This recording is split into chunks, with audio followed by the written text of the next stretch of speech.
how's it going? And welcome to Teal Hat Radio.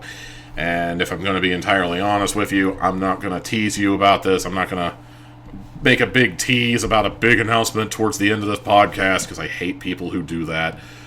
But I am going to come clean with you right now, and I'm just going to say that this is probably going to be the last Teal Hat Radio I do. I haven't really decided to cancel Teal Hat Radio per se, but I am thinking really hard about maybe just... Okay, so what the plan is that I'm thinking of bringing back It Came from Pluto TV, and I'm thinking of going back to my regular routine where I talk about new stuff on Netflix, I talk about interesting finds that I found on Pluto TV, and maybe do an audio drama here and there. I still haven't found like a good enough surplus of places I can use to find audio dramas easier, especially because I'm not using Stitcher anymore, but that's neither here nor there.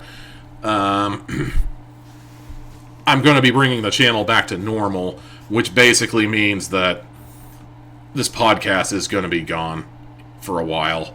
Like, the plan I have is, if I can't think of anything to do for the entire week, like, if I can't find anything good on Pluto TV, if I can't find anything interesting on Netflix, if I can't fill Monday with anything, I might not do Wildcard Monday necessarily, because Wildcard Monday was like, maybe I watched a movie over the weekend, maybe I have an audio drama, maybe I have a pilot that I want to show off, maybe I just have an update video, maybe I have nothing. So, that... Don't expect videos to pop up every Monday, but if a video shows up on Monday, it's because Monday is the wild card, is basically what that was all about.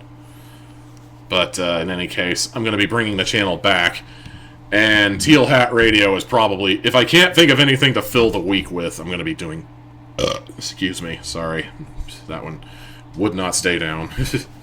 But, if I can't think of anything else to do that whole week, I'm probably going to do Teal Hat Radio as a way of kind of filling the void and assuring YouTube I'm not dead, and the algorithm can be like, cool, whatever. Teal Hat Radio has not been doing good statistically. Like, it has no views, no likes, no comments. Thankfully, no dislikes, but like, nobody is even remotely interested in it, and I realize that now, and it bums me out. I mean, I wasn't expecting to do gangbuster level views, I wasn't expecting this thing to take off immediately, but considering I was hosting this on the Tommy Teal Hat channel, and I have some followers on Tommy Teal Hat, I was kind of expecting at least one of them to be even remotely interested, but none of them are, so that sucks. 2021 that's basically been the story of 2021 for me right now, is I've been trying some other projects to kind of diversify the brand, as it were, and it doesn't appear to be working. I tried Teal Hat Radio, nobody cares. I tried Tommy the Knights Fan, which started out doing good, it started out really good, at least for me. I got some views, I got some consideration. Unfortunately, A, it fell victim to diminishing returns, It fell victim to diminishing returns. B, I suffered some complications with NHL TV, which was on my PlayStation 4. It was on my phone. It was either on our smart TV or our Roku.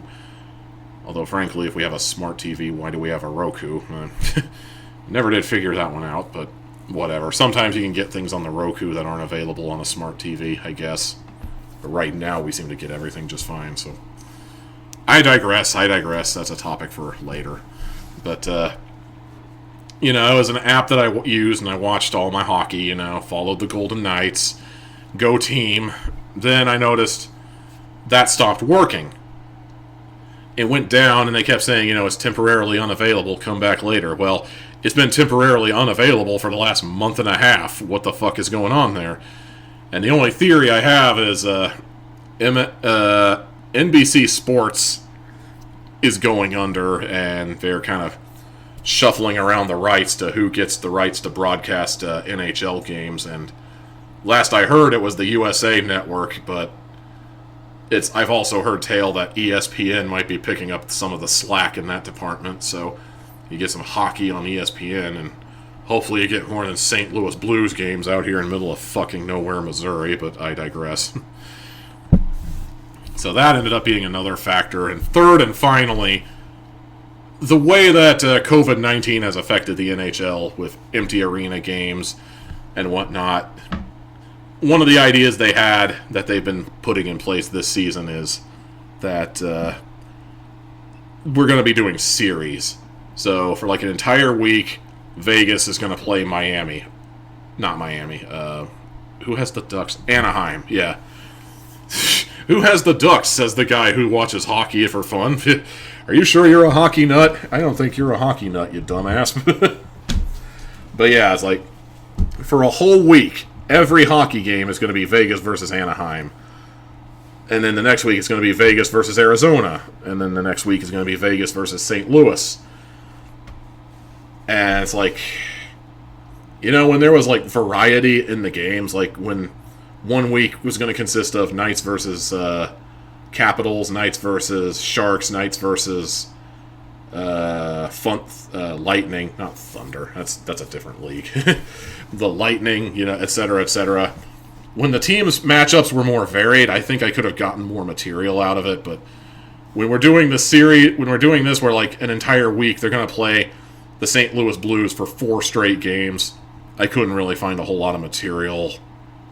And frankly, I haven't been paying a whole lot of attention to hockey outside of Tommy the Knights fan because it's actually kind of boring right now. Like, I'm proud of my Golden Knights for being, like, number 1 in the division. Last I checked, they were number 1. They might still be up there, but who knows. They're definitely going to the playoffs.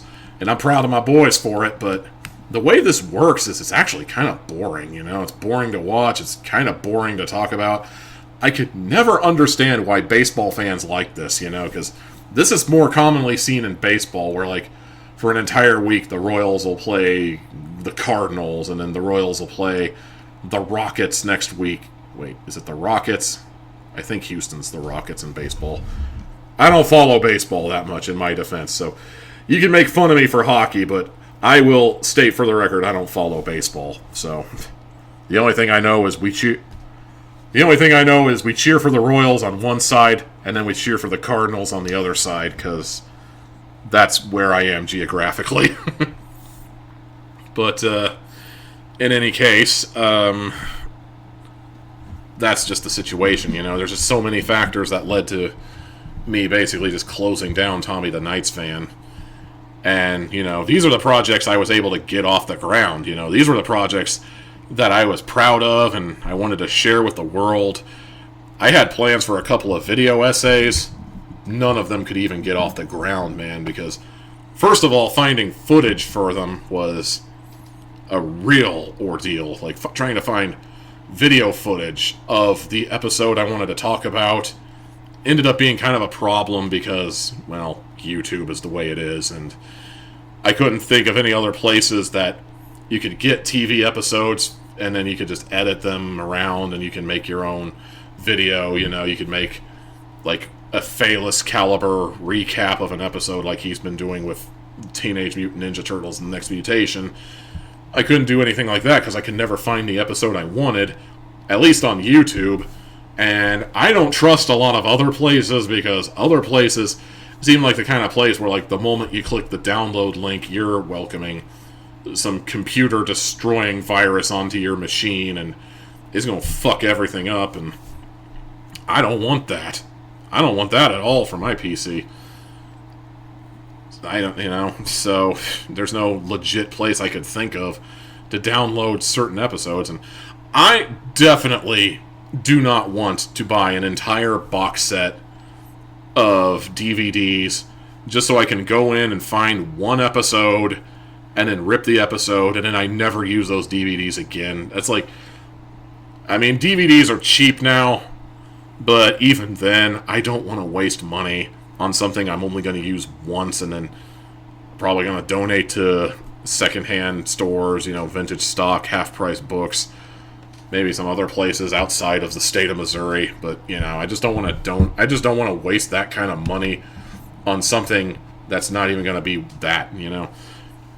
Not to mention that some of the stuff I wanted to do video essays on, I feel ashamed of paying for. Like Batman and Robin. I mean, I'm understanding that piracy is bad, but at the same time, I don't want to spend money on Batman and Robin because Batman and Robin sucks, and if I give people money for Batman and Robin, somehow I've convinced myself that even if it's secondhand, if I'm buying money, let me start that over. I've convinced myself, even if it's secondhand, that if I'm buying a movie with money, I am encouraging that movie studio to continue to put out sucky movies, even if it's like 30 years after the fact. I know it's irrational, but that's just how I've convinced myself. And as a result of this mindset and the fact that the episodes I wanted were never on YouTube, and the fact that I just couldn't bring myself to roll the dice and risk getting a video from one of these other third-party websites where I'm almost certain that thing's going to give me a virus, I just couldn't work up the courage to try it, and all those reasons are the reason why I never went through with the video essays I wanted to do, which is kind of a bummer, honestly, but it's the way of it. 2021 has been the year where I've abandoned ship on a lot of projects, and some of them I've been able to show you, and it's a shame they didn't do as well as I hoped they would, but nothing ventured, nothing gained, and the stuff that never even made it off the ground is even more disappointing, but, I mean, because I didn't even venture, but what are you going to do? So we're going to be returning to what brought me to the table in the first place. I'm going to be doing, It Came from Pluto TV again, which means, yes, I did install Pluto TV. I installed it on my phone, I installed it on my PS4, and anybody who follows me on Twitter, at Tommy Teal Hat, probably saw that lengthy rant I did about how I was basically done with Pluto TV, and this time I mean it! I mean it! I'm done with you! You abusive jerk! Nah, I'm kidding, but not by as much as you think, because Pluto TV really pissed me off when I was on my way out, because they've never been a flawless service. Even when they were good, they weren't great. They really need a search engine. They really do. They need to go into their little service and they need to put together a search engine to make it easier to find shit. They're never going to, probably, but they need to go in there and do that. That's the big thing right there.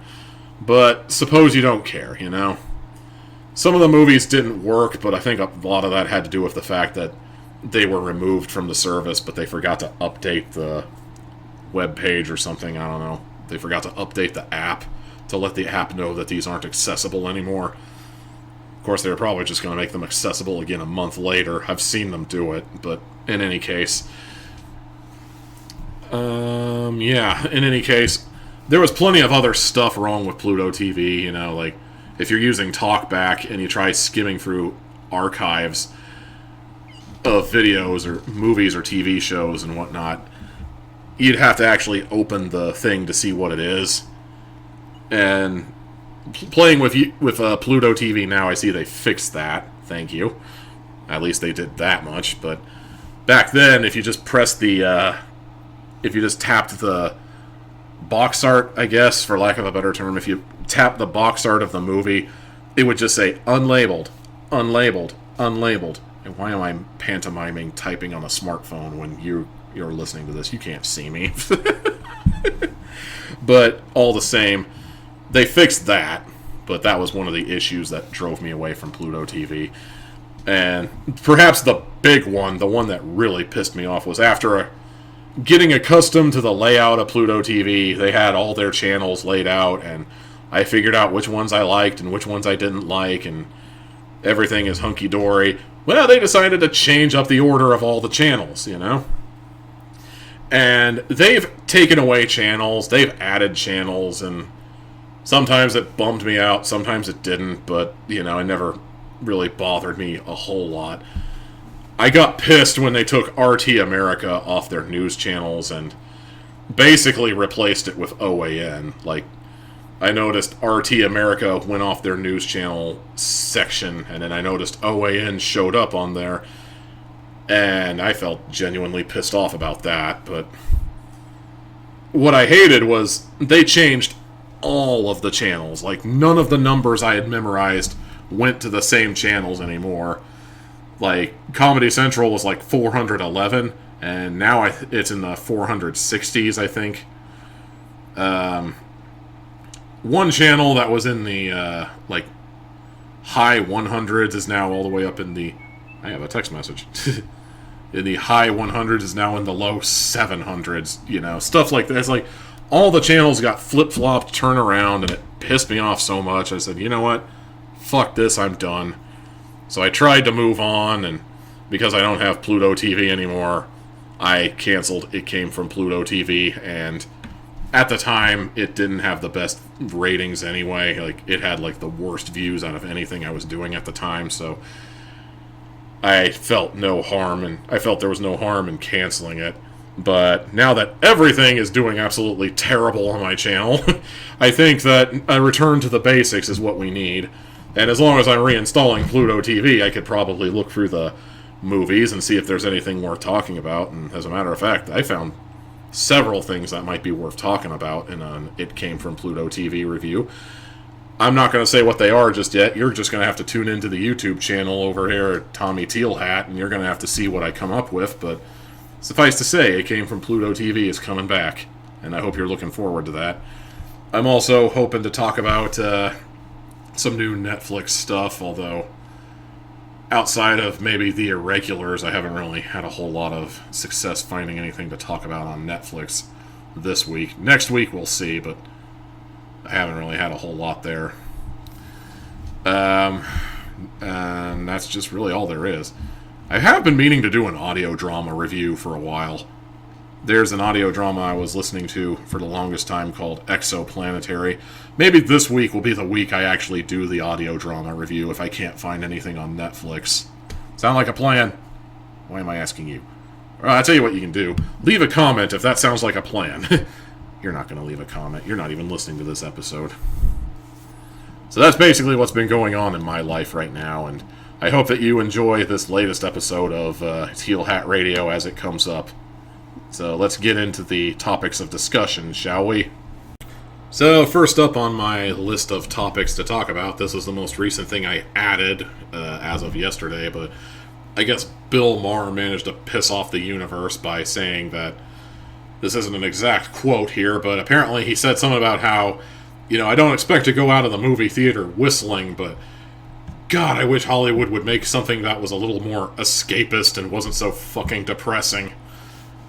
And he just got all the shit for it, you know, like he got a lot of people basically telling him, you know, fuck you, etc. He did get a couple of people agreeing with him, although unfortunately a lot of them are of the red hat persuasion from what I saw. So, I mean, where do I stand on the issue? I hate to burst your bubble, but he's not entirely wrong. Like, so many movies nowadays. I think I talked about this already in a different podcast, so I'll try not to bore you to tears with it, but so often in the modern day, when it comes to movies, I find myself playing the I hate Donald Trump drinking game, where I have a list of things I look for, and if I see them in the movie, I take a shot. And when I say I take a shot, I mean I take a sip of, like, Pepsi or whatever, because I try not to drink anymore, although, as you've seen on camera, I have been known to indulge in some sea-quenched ale from time to time.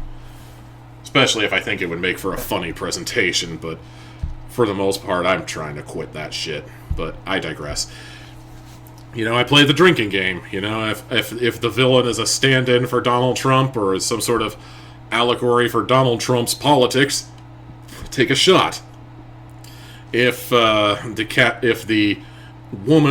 female character, whether she's the lead or like the love interest or one of the important characters to the plot, is the strong and independent woman, as in I'm strong and independent, and I will constantly remind you I am strong and independent, because how are you supposed to figure out I'm strong and independent if I don't constantly remind you I'm strong and independent? That is how strength and independence works, you see. If I see a character like that, take a shot. If the movie is a remake of something that I liked in the 80s or 90s, take a shot. If the movie seems to put diversity over telling a coherent plot, which, take a shot, but let me explain before you start canceling me here. I'm not saying diversity is bad, but I'm saying that telling a coherent story with as few plot holes as possible should be a higher priority than whether or not everybody gets included. You know, like, go ahead and put people of color, go ahead and put LGBTQ people in there, you know, go ahead, but don't make that the primary focus, you know, because a lot of times I find we're so busy trying to include everybody and be as positive and politically correct as possible that the plot ends up taking a back seat, and it ends up being a shitty movie because of it, you know? I mean, just look at the Ghostbusters. I mean, we have to make Ghostbusters Awakening. Wasn't that what it was called? Ghostbusters Awakening? We have to make a new Ghostbusters movie because the old one sucked so much. You could probably make a commentary about how it's being funded by the entirety of 8kun and how, you know, the incels were mad because, you know, women were getting the spotlight, and I can't say that that's entirely wrong, but for the most part, no, that is wrong. I didn't hate Ghostbusters 2016 because it was women trying to break the glass ceiling. I hated Ghostbusters 2016 because it was a mess. It was a dumb movie. It wasn't the worst movie I'd seen that year, but it was definitely not my favorite by any means, and I remember the girl I was dating at the time said she went and saw the movie, and she admitted it wasn't very good, but she went and saw it because I'm a strong and independent woman, and I had to stick it to the man. That is a terrible reason to see any movies, you know? That is a terrible reason to do anything relating to movies and television, you know? You're encouraging bad production by doing that. You're encouraging terrible behavior like that, you know? Your money votes, you know? They've made it perfectly clear that if they don't like what they're seeing in the comment box, they're just going to turn the comments off, and they're going to spin the perspective so that, like, you know, all these people who hate this new movie, well, you know, they're misogynists, they're pigs, you know? They're uncouth swine who deserve to be purged. And it's like, no, it's because your movie looks like it's going to suck, you know? It's just that, you know? I'm pretty sure I was talking about something else a minute ago. Oh yeah, it was Bill Maher, you know, he was talking about how everything in Hollywood is depressing, which led me to the Trump drinking game, you know, and I'm just going to conclude that thought by saying I hesitate to say that Bill Maher is wrong. I mean, I agree with Bill Maher in the sense that a broken clock is right twice a day, you know. My time of being a Bill Maher fanboy has long since passed, you know. Bill Maher is not for me anymore. He kept me entertained when I was a teenager, but then as I got into college and I started discovering third parties and I started discovering my political identity, as we call it now, and Bill Maher just wasn't it anymore, you know. I just couldn't get into him anymore. And also the monumental hissy fit he threw about religionists. I think that was the name of his documentary. The monumental hissy fit he threw over religionist bombing in the box office and blaming internet pirates when in reality it was because his documentary sucked. And, you know, I was making fun of people who were saying, you know, political correctness, you know. I was making fun of people who were trying to be politically correct earlier, but we're being entirely correct here. I mean, a lot of what Bill Maher had to say in that documentary, or at least the bits and pieces I said, basically furthered the narration that, you know, all Muslims are psychotic and want to kill you. And that's not true, you know. I mean, ISIS doesn't speak on behalf of every Muslim who ever lived. Saying that's kind of like saying every Christian on earth is basically Fred Phelps, you know. or saying that the KKK or speak on behalf of every Christian who ever lived, or like that John Deere Lewis guy who shot up the abortion clinic and killed 12 people speaks on behalf of every Christian ever. No, that's incorrect, you know? I don't really put a whole lot of stock in what Bill Maher says all the time, but like I said, even a broken clock is allowed to get one right every now and then. Like, just, I miss the days when movies were fun, you know, and like, if there were allegories in the movies to current events, they were at least subtle. Like, maybe you can make the argument that the allegories have always been there, it's just that now I'm an adult and I'm smart enough to pick up on them now. But I think what it is back then, they were subtle. They were not in your face and slapping you with a frying pan and saying, "Vote Biden!" You know, they were just saying, you know, making their little thing and then running off. At least that's how I interpreted it, anyway. Of course, I say that out loud, knowing full well that apparently we should be expecting a Peeps movie in the not-too-distant future. Yeah, I didn't stutter. I was just as miffed as you probably are right now. Or maybe you're cheering for joy, in which case, what the fuck is wrong with you? But there is going to be a Peeps movie in the not-too-distant future. Okay, I get the madness. Like, I understand the method to the madness here. Hear me out. Remember when the Lego movie was new? Remember when the Lego movie was being advertised? It hadn't hit theaters yet. What was your first reaction? Because if you're anything like me, your first reaction right out the gate is, that is a terrible idea and it's never going to work. Then the Lego movie came and my friends double dog dared me to come with them to see it, so I went with them to see it. And I guess this is what happens when you go in with low expectations. You end up not disappointed with what you got, but at the same time, though, it's like, the Lego movie actually ended up being really good. Like, really good. Like, way better than I was expecting a movie calling itself the Lego Movie, you know? It's a movie basically designed to sell you Legos, but holy hell, it was good. I'm amazed by this, you know? I was mesmerized at how this ended up being. Like, a lot of it had to do with the epic twist at the, third act, let's just say, you know? The big twist where it turned out the whole... Oh, by the way, spoilers, whatever, you've had 7 years to watch it, but the big twist at the end where it was revealed that this whole adventure has been taking place in this kid's imagination, and the villain has basically been a stand-in for his, you know, stiff and rigid father who hates the idea of his kids playing with his Lego sets. How dare you put the dragons in space? How dare you put the superheroes in the medieval castle? Rawr! This isn't how Legos work! Blah, blah, blah, blah, blah, blah. You know, that whole thing. He ended up being a stand-in for that guy. And when I first saw that, and I think when a lot of people first saw that, it was mind-blowing.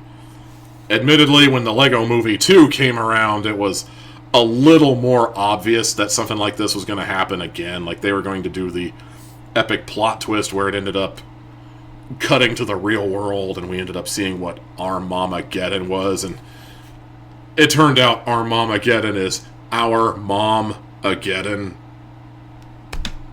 Ugh. But, you know, I facepalm, but, you know, I ended up liking the second Lego Movie, too. Maybe not as much as the first one. I mean, law of diminishing returns and whatnot, but the second Lego Movie was pretty good. And Lego Batman also ended up being pretty good. These Lego movies ended up being way better than anybody expected them to be. So naturally, we're going to have pretenders to the throne. We're going to have the Emoji Movie. We're going to have the Playmobil Movie. We're going to be having the Peeps Movie. I mean, these were kind of things we were joking about at one point, that there was going to be an Emoji Movie, but we ended up getting the Emoji Movie. And it sucked. To put it bluntly, it sucked. It was...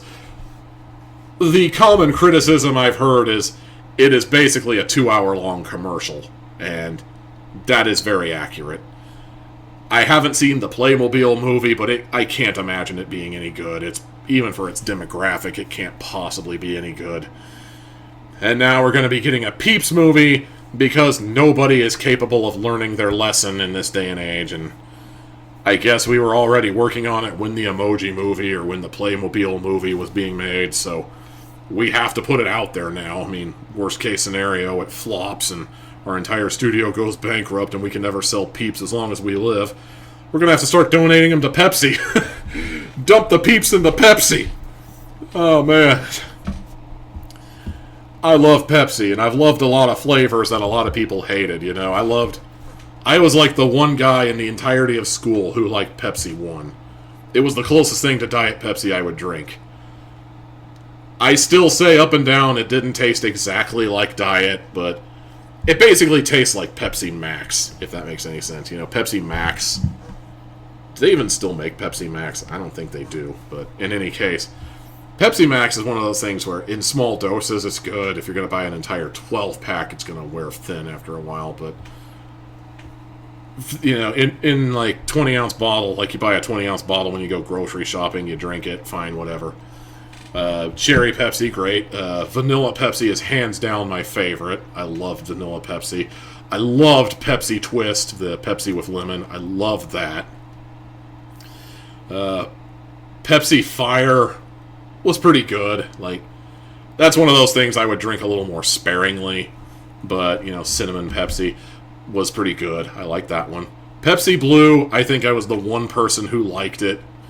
You know, I don't remember if it was supposed to be bubblegum or blueberry flavor. It tasted like bubblegum to me, but I liked it. But this whole thing with Peeps flavored Pepsi, no, I'm not. I've been surprised before, but no, I'm not doing Peep flavored Pepsi. I'd rather do Dorito flavored Mountain Dew. I wonder whatever happened to that, you know? Dorito flavored Mountain Dew. That was going to be a thing at one point, I remember. But I never saw it. I don't think they ever did anything with it. Well, prove me wrong. I mean, I thought, you know, getting back to things that flop on my channel on a consistent basis, Tommy Teal Hat Tries always seems to not do so great, but, you know, nothing ventured, nothing gained. If I find any amount of, like, Peepsy, as my wife has been calling it, Peeps flavored Pepsi, if I find any, I might buy a 20-ounce bottle just so I could do the Tommy Teal Hat Tries on camera. They do pretty bad on the channel, like, looking at, if I remember when I tried the holiday flavored Mountain Dews, those didn't do so great, but I don't think anybody was expecting those to be good. I don't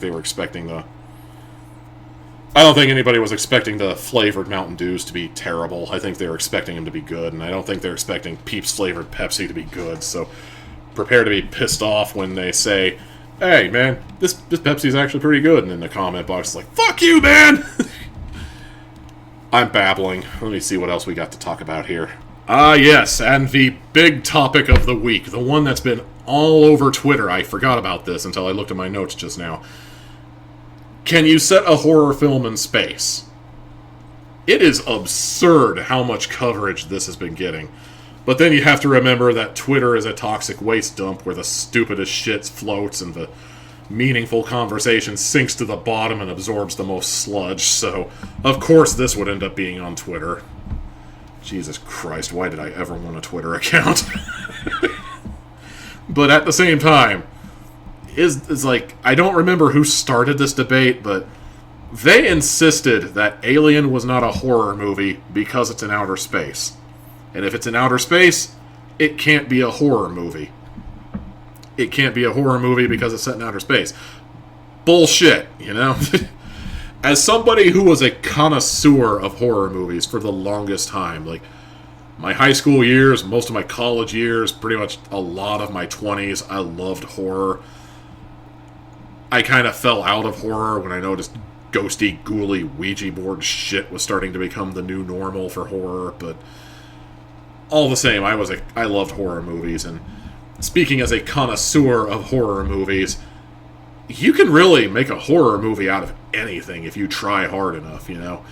Like, you could totally set horror in outer space. Hell, outer space is fucking scary, man. Outer space is the unknown horizon. You know, that's going to be the next. That's going to be the next frontier. You know, space, the final frontier. These are the voyages of Elon Musk and his merry band of idiots. But you know, like, outer space can be totally scary. I mean, there's no air in outer space. You're effectively stuck in this giant metal tube while things that could possibly survive the vacuum of space try to tear it open and suck out all your air. And that's assuming they don't grab you first and suck out your brains or whatever. And that's assuming they aren't one of those aliens that lay eggs down your throat and aliens pop out of your torso. Or maybe something else happens, you know, like, space is scary, you know. Your ship could easily go off course and fall into a quasar or a black hole or a red dwarf or a white dwarf. You know, there's all kinds of stuff. Like, you could end up stranded on a foreign moon with no food or water, you know. I mean, that's not a horror scenario. At least on the surface. But you can make it a horror scenario. If you try hard enough, anyway, you can make it a horror scenario. You can make all kinds of horror in outer space. Space is a terrifying place. I mean, and not a whole lot of people explore this avenue, I know. I kind of hope this becomes a thing. I hope space horror becomes a new thing, because thank God Get Out and Suburbicon did not usher in an era of social justice horror, because I will admit that I liked most of Get Out, but Suburbicon was stupid. As I recall, it was pretty dumb. But at the same time, space horror, I hope this becomes a thing, because space is scary, you know? A lot can, and a lot of times does go wrong. I think it could totally work, and the closest things we have to space horror right now are obviously the Alien series, Event Horizon, which it's up for debate whether that's a good movie or not. I haven't seen it in a really long time, and the fact that I think this is the one I'm thinking of, where I think it's a Paul W.S. Anderson movie. If that's the one if he had anything to do with Event Horizon, I may second guess that decision, you know, because, oh man, his Resident Evil movies are so terrible. Like, the first one was okay, but every movie afterward was bad. And if he had something to do with Event Horizon, I might be done. I might just throw that one in the bin, to quote another YouTuber. But at the same time, Event Horizon is a horror film set in space. Aliens is a horror film set in space. I think the Dead Space franchise made a movie eventually, so I count it, yeah. That happened, you know. There are a couple of other horror movies set in space, probably, but I can't think of them. I think space is a perfect setting for a horror film, you know. Space doesn't automatically make everything science fiction. Like, you can have science fiction elements, like hard science, soft science, you know, like hard science being like Star Trek at the time, or like The Expanse, or you could have soft science like Star Wars or The Hitchhiker's Guide to the Galaxy. It doesn't matter, you know, either way. Space is not an instant disqualification, you know. Space is a setting. Just like the woods is a setting, you know. Just like a mental institution is a setting, or a dilapidated haunted house is a setting, you know. Like, you can have comedies in dilapidated haunted houses now, so why can't you have a horror film set in outer space? I basically made the case that if you disagree with this statement, that you can totally set a horror film in outer space, lose my number, to quote another YouTuber I follow. I'm quoting a lot of YouTubers I follow, probably because this is the last episode of Red? Yeah, Red Hat Radio. No, we are not doing that. Ugh. Teal Hat Radio. This is going to be the last episode of Teal Hat Radio we do for a while, so just getting all the zingers in when I can. And that's pretty much all I had to say about that whole issue. It's like, really? I mean, where did the thought process even come from, you know? Where did it come from? I want to know, how did they come up with this weird rationale that just because it's set in outer space, it can't be a horror movie. I demand answers. Gimme. Oh, man. So, and that's pretty much all I have on my list right now. I could probably round out things with another rant about the Snyder Cut, the Snyderverse, and all these people on Twitter who are lining up to basically give Zack Snyder the most sumptuous blowjob they can possibly manage, but I'm done with that topic. I'm not going to be Jim Cornette spending every week of my life talking about AEW because I'm hate watching. I never understood the concept of hate watching, Even if I agreed with Jim Cornette, even if I agreed that the only kind of professional wrestling that should ever exist ever is stuff that was on in the 70s when everybody was taller than 6'6" and everybody weighed 300 pounds at least, and everybody knew a grand total of 3 wrestling moves. Even if I agreed with that mindset, I could never understand the concept of hate watching, because why would you subject yourself to something you're not going to like, and it's going to piss you off, and it's going to make you angry? Like, I guess you could make the argument that Jim Cornette's rants on AEW are what draw in the views, but I kind of have to wonder how many people are viewing that and legitimately believe everything he's saying to be gospel, and how many of it is people like me who are ironic fans of Jim Cornette who are just listening to the guy lose his shit because it's funny,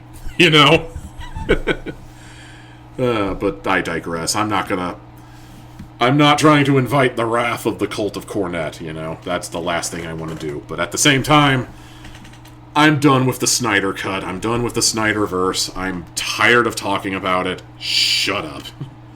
And on that note, I am going to end what is looking like the final episode of Teal Hat Radio. I hope you've enjoyed the ride, assuming you even bothered. Maybe you listened to it on Spotify or Google Podcasts, or I don't think it ever ended up on Pandora, but if it did end up on Pandora, and if you're like one of the 3 people on Earth who still use Pandora, I hope you enjoyed the ride there. In the meantime, we'll see where the road takes us, and hopefully it takes us someplace good, but all the same, I hope you've enjoyed the show, and I'll see you next time I decide to do one of these, which might not be for a while. We'll see. Thank you, and goodbye.